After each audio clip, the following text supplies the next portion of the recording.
Well, hello, everyone, and welcome to the Proline NFL Recap Show. I'm John Cranton, filling in for Dave Cokin, joined by Fairway J and world champion handicapper Jim Feist. We're going to take a look back at the NFL weekend. But if you need any help with your plays, we have a panel of Vegas pros right here. Fairway J, I know you had a winning NFL week, 5-3. You also had a 5-3 college football week near your conference college championship game winner on Tulsa. You had your NFL mismatch game of the month on the Houston Texans and a winner on Monday night. What else do you have on tap for this week? Great call, John. Thanks a lot. Actually, the Redskins game was a 6-3 week. We had a terrific NFL week. And this week, again, for $20, you'll be able to call the office, 1-866-896-1627. For $20, you're going to get our NBA TV game of the month that goes Thursday, along with a pair of NFL totals. Again, our Sunday college, along with our college football package, we're going to include all of those offers for just $20 this week, John. And again, the college football package will be numerous games we'll have ready to go. NFL is going very strong as we push through December. 1-866-896-1627. $20 gets it all, and we'll have plays up and available again Thursday NFL as well this week. All right, and Jim Feist, everything is going on right now. We got NFL, college hoops, NBA, and Jim, you're stepping up this Sunday with your coveted NFL Game of the Year. This play is 12-4-1 since 1995. A year ago, you had the San Diego Chargers as a home underdog against the Baltimore Ravens. Didn't even need the points as they blew out the Ravens 34-14. I'm going to guess, Jim, that a lot of factors have to come in together when you put out a coveted Game of the Year like this. John, you're right. All the handicapping factors do come together. When you look at the fundamentals, the statistics, the situational factors that you have to look for in a game like this, they all come together, and they do this week. This play, by the way, sells online for $100, but you can get it for $49 along with my college football bowl package, all my executive service and inner circle bowl releases, and the rest of the NFL season through the Super Bowl. Sign up today and get 10 days of college and pro basketball as well. All this for $49 at 1-866-841-1655. And be sure to check out everything we offer at JimFeist.tv. That's 1-866-841-1655. This is a monster offer. Like you said, John, 12-4-1 since 1995. This will be another blockbuster winner. All right, guys, a big NFL weekend that just capped. We're in December. The weather is getting colder. We saw a few more unders than overs. And it's the home stretch with teams fighting for playoff spots and divisional winnings. Jim, how did you see some of the weekend games? Well, I'd like to, we always talk about when we have great weeks. I did not have a great week, especially in the pros, which was probably my first negative week or for the whole season. It's just a lot of things went backwards for me. I had the Vikings, a nice big play on them, and they really outrushed their opponent. Should cover, probably an 80 or 90% factor in that spot. I had Detroit gives up 2 late touchdowns and lose that game to Andrew Luck and the Indianapolis Colts. It was just one of those weeks where the ball just didn't bounce my way. A couple totals went against me, but we did have some winners as well. We came back and had a strong opinion on the late Pittsburgh game. They came back and win that game straight up as a dog. That was nice. Philadelphia covered. That was a little bit fortunate. And, of course, we had the Washington Redskins on Monday. So all in all, it was negative in the pros, but that was kind of the first time we've had that. So right now we're looking at this week. We've got the big game coming up. Talking about last week, I guess it's got to go to the rookie quarterbacks. This is absolutely amazing what's going on. Russell Wilson for Seattle. They drive it on the road. They haven't been playing all that great on the road, but they actually win that football game. Got Andrew Luck that I mentioned a little bit earlier, where he wins it on the road too with a late comeback. He did not play well the entire game, but at the end of the game he played absolutely great. And then you got the Washington Redskins, and RG3, and he did it again last night on national TV against the Giants. So these superstar college athletes are coming into the pros, and they're, maybe the factor is we have such bad quarterbacking in so many teams that these guys are just taking over, and it's pretty easy for them to surpass the guys that were there before because they're just playing some bad football. But these guys are talented, and I think, barring injuries, I think you're going to see them around the league for a long time. Jim, I agree. In seasons past, I've talked. I remember in recent seasons, I'd always talk about the quarterback play being subpar. That, despite some of clearly the top tier quarterbacks, the Mannings, the Bradys, the Rodgers, these guys are just tremendous masters of the position and understand the game, and it just comes to them. But these rookie quarterbacks, some of them are performing well. The thing that I noted when you talk about the rookie quarterbacks is that we still have some really, really poor play at the position, and that also involves some rookies. Ryan Lindley took over at Arizona this week, and my gosh, I mean, under 2.5 yards per attempt, 10 for 31, 72 yards.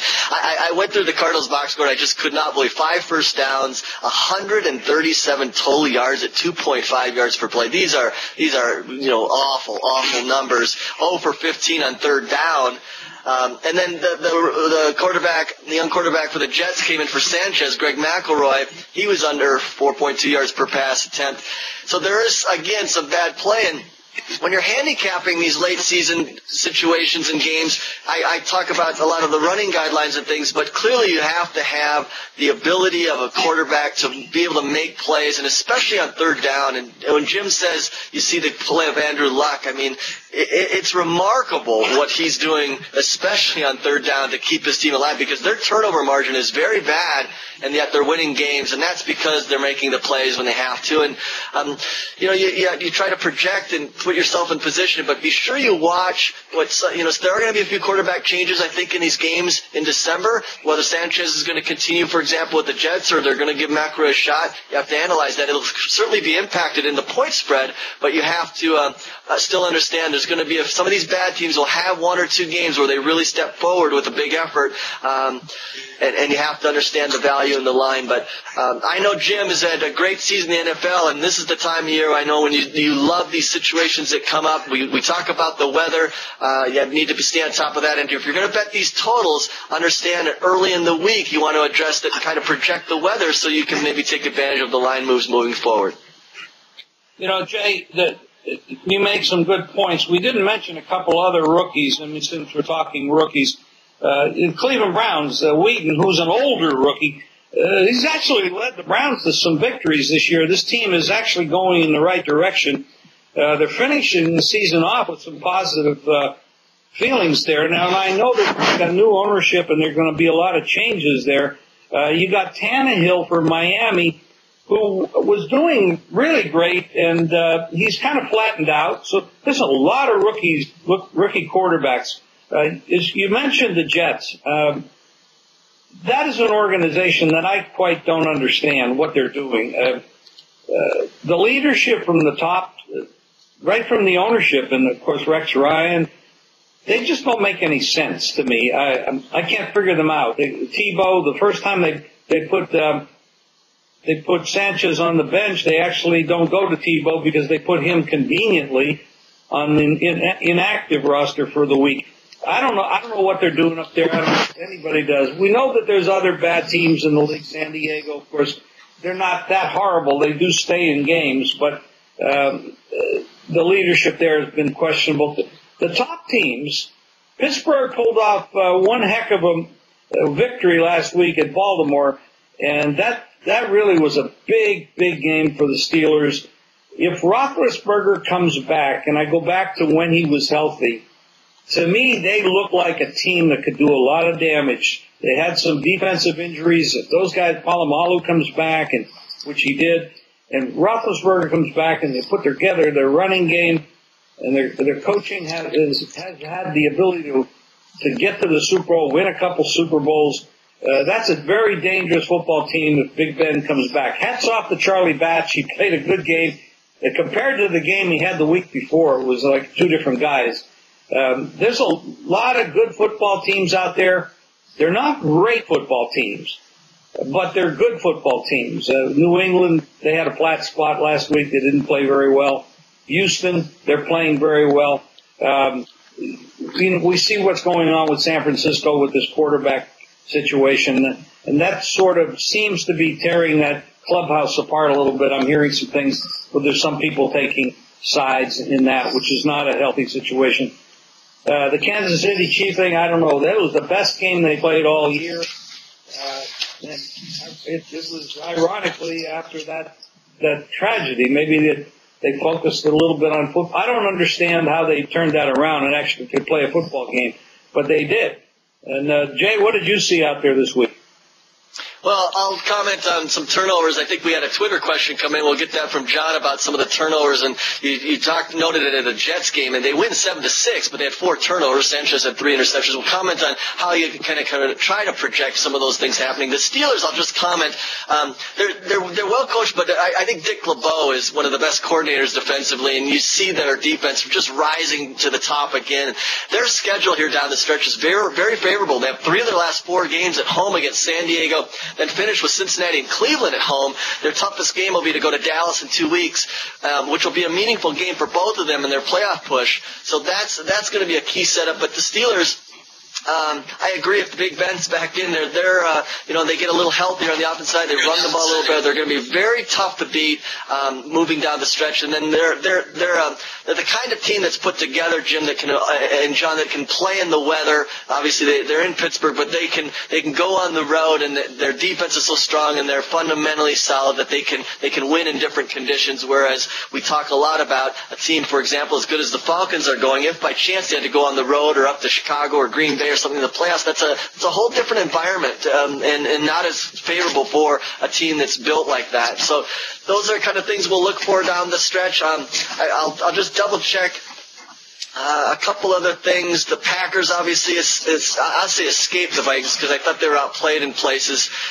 by a Vikings team on the road. But they're still, there's a good example of a team that's really been hit by injuries. I think we saw last year in the playoffs that the Giants made a late push. They weren't even going to look like they might win the division, but they made such a strong push down the stretch. I think Green Bay, despite some questionable a win over the Vikings, they snuck by the Jaguars at home. They might not look good. I still think if they get healthy, they may be able to put it together in time for the playoffs here. They're now tied with the Bears, so that division is up in the air on who can not only come out on top, but potentially host a first-round playoff game if that's the situation. So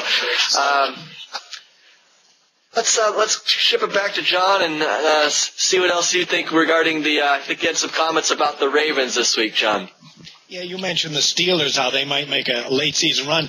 The team that's currently ahead of them, the Ravens, I mean, they're 9-3. They're sitting pretty to be the number 2 seed in the AFC because they're currently tied with New England, but they hold the tiebreaker because of an earlier win over the Patriots. And yet, I look at that team and think, do they have more problems than good things? I mean, the Ravens are 23rd defensively against the pass and the run. The offense is in the middle of the pack, 15th in passing, 23rd in rushing the football. And look at some of the games they played. They played the Steelers twice against backup quarterbacks, barely won the first game 13-10, and then on Sunday at home with a chance to just blow the division wide open, they lost the game to a third-string quarterback for the Steelers, 23-20. They had one showdown game against Houston, lost by 30 points. They beat Kansas City 9-6 in a game they probably should have lost. They did lose to the Eagles by a point, and then that game against San Diego went overtime that they were fortunate to win. I mean, do you guys, Jim, do you look at the Ravens and say, well, this is a number 2 seed that's going to go places, or do you have reservations about them? I have a lot of reservations about them.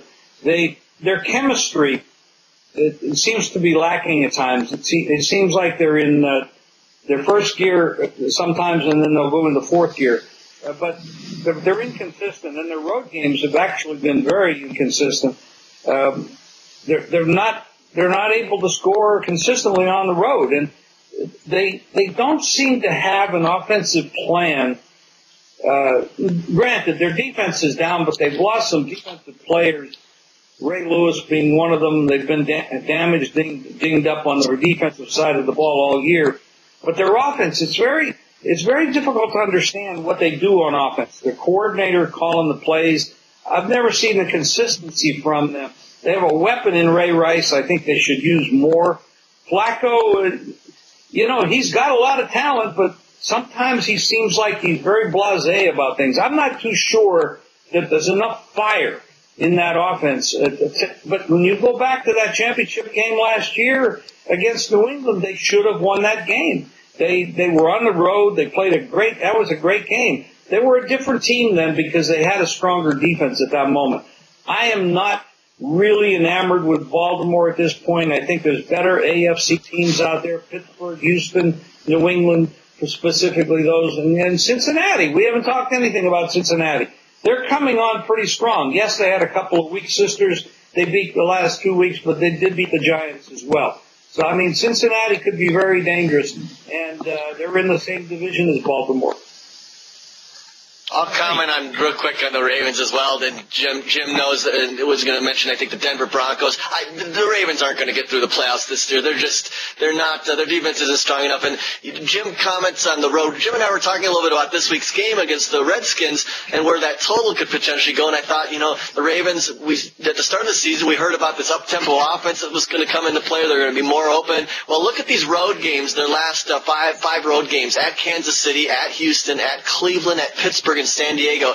They scored 9, 13, 25 at Cleveland. Remember, they were in a dogfight in that game and had to pull it late. 13 at Pittsburgh and 16 at San Diego. So this offense, it's a home road split that's really hard to figure out why they struggle so badly on the road offensively, because the weapons are there. But this Redskins team this week, this is the worst offense or worst defense they'll face of those 5 teams. So maybe they open it up a little bit. It's an interesting dynamic looking at them coming off the Steelers game. But I agree with John's thoughts. This is not a number 2 seed, and I think they'll be out of the playoffs. They've done so well in their opening round of the playoffs in seasons past, but this year I don't see this team making any playoff push and any playoff noise, I guess, once it hits, because they are going to make it into the playoffs this year. We haven't mentioned at all the Denver Broncos, and granted they don't have anybody in their division pushing them, but man, this team has played great, and Peyton Manning, all the questions about him coming back and whether he'd be healthy or not, the guy is unbelievable. He's playing as good as anybody in the league right now, and this team, they lose their running back, McGahee. They're still playing well. They filled right in for that. The coaching seems strong. Manning is a great leader. This is a dangerous football team. We don't mention them very often as being the premier team in the AFC, but they just might be the best in the AFC.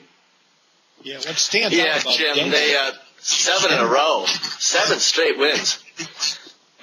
They're more than capable, and last week was a good example. If you bet them right, you won, because they were 7-point, and then they got bet up above that, and they end up winning by 8, and the late bettors lose on them. So when we talk about the betting and the handicapping and the use of the lines, understand that some of these teams, like the Broncos, like the Ravens last week, as soon as it announced that Charlie Batcher's starting, the line just shot through the roof, and it's just a terrible over-adjustment, because teams like the Broncos, teams like the Steelers have the defense, real strong defense, to keep them in these games, and if their offense is just manageable, you can take advantage, obviously, with these over-adjustments, to me, in the betting lines oftentimes. Yeah, I would agree with you guys. We should talk a little bit about what they call making teaser lines. A lot of these bookmakers are adjusting the lines. When a game is 7.5, Yep. They'll put it up there as a 9 or 9.5. And the reason they do that is there's so many teaser plays these days that people are coming in and taking a 6-point teaser at 7. You take it down to 1, and all you have to do is then win the game. If you put it up to 9 or 9.5, it's going to back it off to 3, 3.5, or the person has to lay extra juice to get it lower than that. So there are bookmakers saying that they're not too worried about the number 8, although it did land in that Denver game. The number 8 has kind of been a dead number over the years, so they don't worry too much about it. So they move it from 7.5 to 9 or 9.5, because 9 is a little bit more live, but they don't want the teasers to kill them. They're taking these teasers from 7 down to 1. It makes it very easy for the player to make a teaser play, the standard teaser play, 6-point teaser, and beat them. So they're protecting themselves with what's called a teaser line. Yeah, great point, Jim, on that, because I agree with all of that. I teased the Broncos last week, and I knew that line would go up, and it did, and that's exactly what the line made. They see the action coming in on one side, and they're adjusting it because the pros and the stronger bettors are taking advantage of these the teasers, and it's not just obviously on the favorites. When you have a chance to. Well, the other example is the Bengals opened up. The Bengals opened up, I think, as dog at San Diego. You could have teased them right away up to 7, getting 7, and then they go flip to the other side. They became a 1.5 to 2 point favorite. I think it closed at 1, and that affects the teaser quite a bit. Now you're only getting maybe 4.5 on them on the other side. So those are good options, I think, in the betting market to take advantage of when you're going to see these types of favorites being bet up here in the last month of the season. Again, the public doesn't seemingly want to bet on these bad teams, so you're going to see a little inflation in the prices on these stronger teams. John, sorry to interrupt there. Keep going. Yeah, the Broncos, what's really surprising to me is they've been a bad team against the run the last few years. Also this year, their defense has quietly been outstanding. 6th defensively against the pass, 7th against the run. They are very much should be a very strong playoff team, whether they're playing at home and on the road. Okay, guys, great stuff. Let's run through the offers again. Jay, I know you hit your NFL mismatch game of the month on the Houston Texans, an easy winner, and you got an NBA game of the month coming up this week. Yeah, Thursday, our NBA TV game of the month. There's a couple key games, and we'll take advantage of that. Along with we'll have another big NFL total this week. We were on the Bears under last week, and those are about as bad a loss as you can take. But you just you position yourself, and you handicap it right, and you position yourself. We'll win more of these than we lose. We'll have another NFL total going Sunday, along with our college football bowl package. You get all of that for $20 this week. 1-866-896-1627. We come off another winning week in college football, a real good week in NFL. We'll look to continue that and offer these promotions to get you involved. $20 gets it all. 1-866-896-1627. Jim? Yeah, this is a big week for me, Jay, John. The NFL Game of the Year is a game that I take a lot of pride in selecting. Obviously, the record is fantastic. We've 12-4-1 since 1995. I expect to win it, baby, and that's what I'm looking for. I'm looking for a game that just is pretty easy to.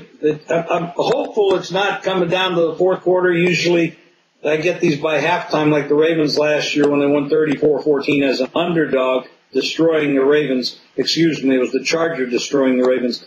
The handicapping factors come together in this game. It's $100 online, but you can get it for $49 along with my college football bowl package, all my executive service and Inner Circle bowl releases, and the rest of the NFL season through the Super Bowl. You sign up today, you get 10 days of college and pro basketball as well. All this for $49 at 1-866-841-1655.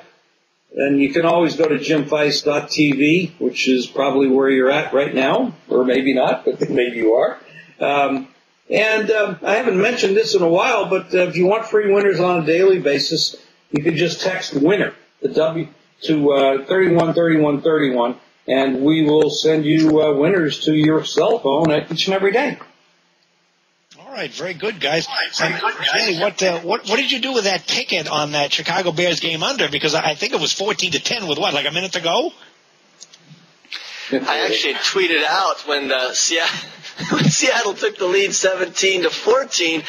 Tweeted out we got our winner on Seattle and the under, only to see the long pass again by the Bears to get in field goal range. But I had a good number. I bet at 38, and then in 37.5 I took some more. And again, the number, it goes to overtime. It's likely going to land, 20-17, and we're going to get a win. Instead, Seattle gets the overtime touchdown. But that number came below 37. Again, a good example of not only the weather conditions really weak, but understanding where the line might move to position yourself well. But those things happen, John. We know that, and we'll look to have another big week. And Jim, I'm looking forward to the game of the year. That should be a great one again this week. Yes, it's going to be a great game. Good luck this weekend, guys, and we will probably talk again maybe tomorrow on the Mars Show. Sounds good, everyone. We'll see the NFL version of Proline and the college version on Thursday. Good luck, everyone.